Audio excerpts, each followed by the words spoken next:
आपको लिए लेकर हाजिर हैं। चलिए दोस्तों, सबसे पहले डालते हैं सिर के ऊपर। राहुल गांधी का बीजेपी आरएसएस पर बड़ा हमला। कहा चुनाव आयोग, नौकरशाही, न्यायपालिका और मीडिया पर बीजेपी आरएसएस ने कर रखा है कब्जा।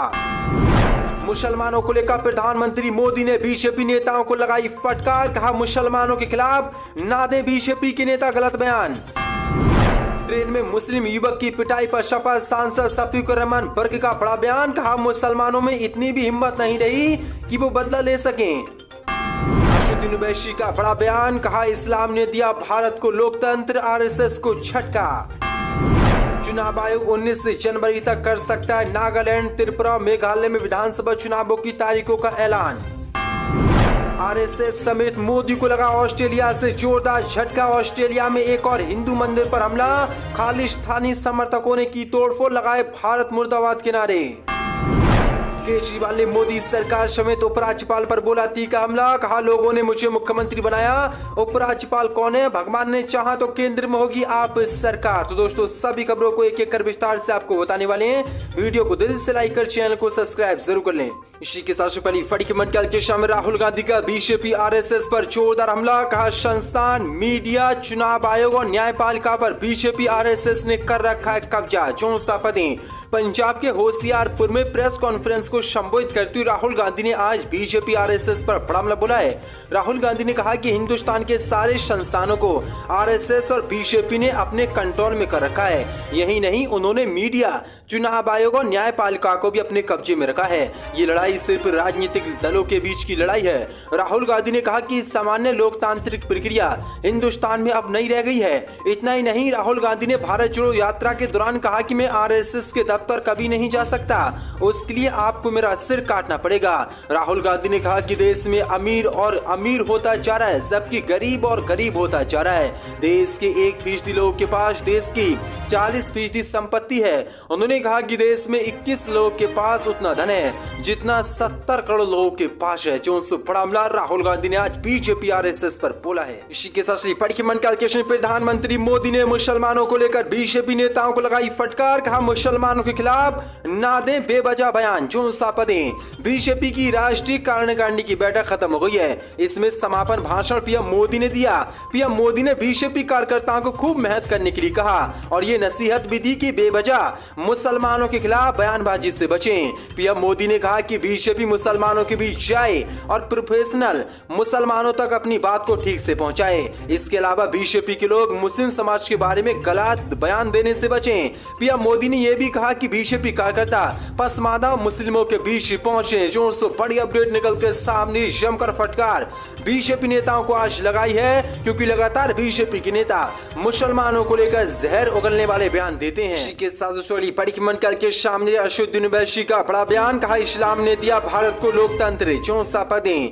एआईएमआईएम चीफ अशुद्दीन ओवैसी ने आज बड़ा बयान दिया है। ओवैसी ने कहा कि भारत में लोकतंत्र इस्लाम की देन है। इससे पहले भारत में लोकतंत्र नहीं था। ओवैसी ने कहा कि इस मुल्क में जो आखिरी 3 कारबा आए थे वो इस्लाम के थे, जो यहाँ आए और बस गए। जिस तरह गंगा और यमुना अलग अलग इलाकों से निकलती हैं, मगर प्रकृति के कानून की वजह से वो जब मिलती हैं तो उसे संगम कहते हैं। हम अपने खजानों को लेकर यहाँ आए, हमने अपने बंद दरवाजे खोल दिए और हमने सब कुछ दिया, और जो सबसे अजीम तोहफा इस्लाम ने इस मुल्क को दिया वो तोहफा था जमहूरियत का, यानी कि लोकतंत्र का। जो बड़ी अपडेट निकल के सामने बड़ा बयान ओवैसी ने आज दिया है। इसी के साथ पढ़ी की मन कैलकुलेशन, चुनाव आयोग 19 जनवरी तक कर सकता है नागालैंड, त्रिपुरा, मेघालय में विधानसभा चुनावों की तारीखों का ऐलान। चौंसा पदें। पूर्वोत्तर के 3 राज्यों त्रिपुरा, नागालैंड और मेघालय में होने वाले विधानसभा चुनाव के कार्यक्रम की घोषणा 19 जनवरी को दिल्ली में चुनाव आयोग द्वारा किए जाने की संभावना है। अधिकारियों ने सोमवार को ये जानकारी दी है। एक वरिष्ठ अधिकारी ने कहा कि मुख्य चुनाव आयुक्त राजीव कुमार की अध्यक्षता में पूर्ण चुनाव आयोग ने पिछले हफ्ते 11 से 14 जनवरी तक 3 पूर्वोत्तर राज्यों का दौरा किया और राजनीतिक दलों, राज्य, केंद्रीय सुरक्षा और नागरिक अधिकारियों के साथ कई बैठकें की। विशेष रूप से सम्मिलित राज्यों की राजधानियों में 3 राज्यों के जिले स्तर के अधिकारी ने कहा कि पूर्ण चुनाव आयोग दिल्ली में बैठक करेगा। उसके बाद गुरुवार तक 3 पूर्वोत्तर राज्यों के लिए विधानसभा चुनाव की तारीखों का ऐलान हो सकता है। जो बड़ी अपडेट निकल के सामने, मेघालय, नागालैंड और त्रिपुरा में विधानसभा चुनावों की तारीखों का ऐलान 19 जनवरी को हो सकता है। इसी के साथ बड़ी मंडल मुस्लिम युवक की पिटाई पर सपा सांसद शफीकुर रहमान बर्क का बड़ा बयान। कहा मुसलमानों में इतनी भी हिम्मत नहीं रही कि वो ले सके बदला। 64 पदें। यूपी के मुरादाबाद में मुस्लिम कारोबारी की ट्रेन में हुई पिटाई मामले को लेकर सपा सांसद शफीकुर रहमान बर्क ने आज बड़ा बयान दिया है। उन्होंने कहा कि ये देश सभी धर्मों के मानने वाले लोगों का है। हाल ही में ट्रेन में एक मुस्लिम व्यक्ति की दाढ़ी पकड़कर पिटाई की गई। ये जिसका वीडियो है, ये पूरी मुस्लिम कौम के लिए चैलेंज है। अब क्या मुसलमान कौम के अंदर इतनी भी वो नहीं रही कि वो बदला ले सके।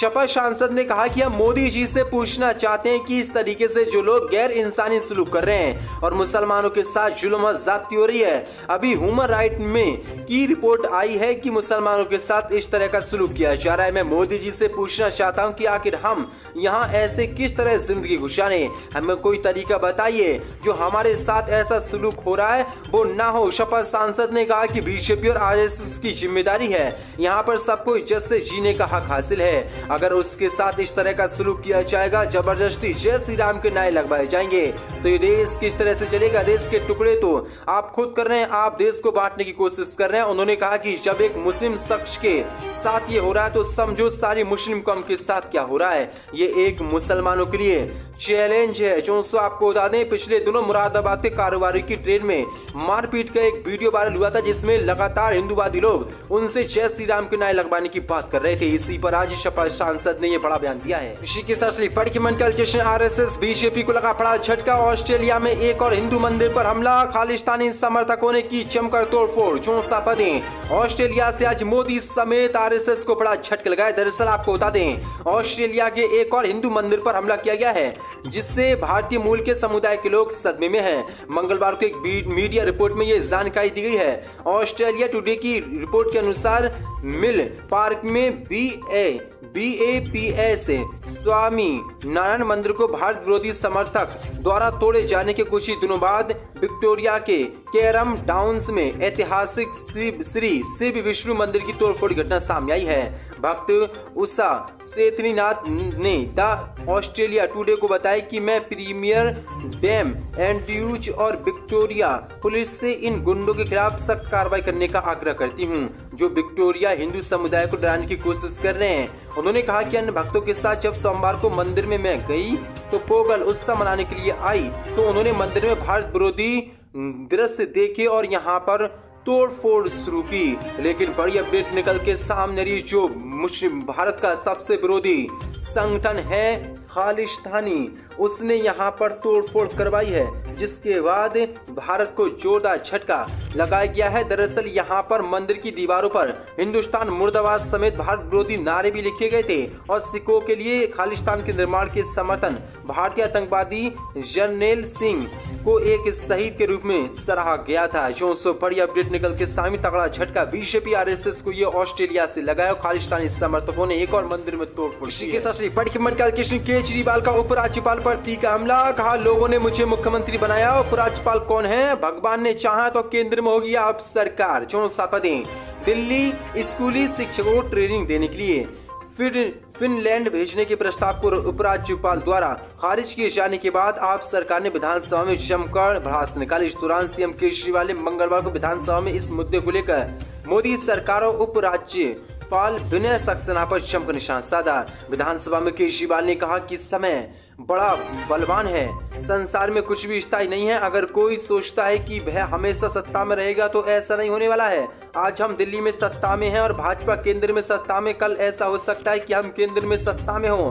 केजरीवाल ने आरोप लगाया कि उपराज्यपाल BK सक्सेना सामंती मानसिकता से पीड़ित हैं और शहर में गरीब बच्चों के लिए अच्छी शिक्षा नहीं चाहते हैं। सरकारी कामकाज में उपराज्यपाल के कथित हस्तक्षेप पर दिल्ली विधानसभा को संबोधित करते हुए केजरीवाल ने कहा कि मेरे शिक्षकों ने भी कभी इस तरह मेरा होमवर्क नहीं चाचा जैसे उपराज्यपाल फाइलें खगालते हैं। उन्होंने कहा कि उपराज्यपाल मेरे हेडमास्टर नहीं है, लोगों ने मुझे मुख्यमंत्री बनाया है। केजरीवाल ने दावा किया कि बैठक में उपराज्यपाल ने उनसे कहा था कि भारतीय जनता पार्टी उनकी वजह से दिल्ली नगर निगम में चुनाव में 140 सीटें जीती है। मुख्यमंत्री ने आरोप लगाया कि उपराज्यपाल समानती मानसिकता से ग्रसित हैं और नहीं चाहते कि दिल्ली के गरीब बच्चे अच्छी शिक्षा हासिल करें। उन्होंने कहा कि उपराज्यपाल कौन है, वह कहां से आए हैं, वह हमारे सिर पर बैठे हैं। क्या अब वो इस बात का फैसला करेंगे कि हम अपने बच्चों को पढ़ने कहां भेजें? हमारा देश ऐसी समानती मानसिकता वाले लोगों के कारण ही पिछड़ा है। केजरीवाल ने कहा कि जीवन में कुछ भी स्थायी नहीं है, हम भी कल केंद्र में सत्ता में आ सकते हैं, हमारे भी उपराज्यपाल होंगे,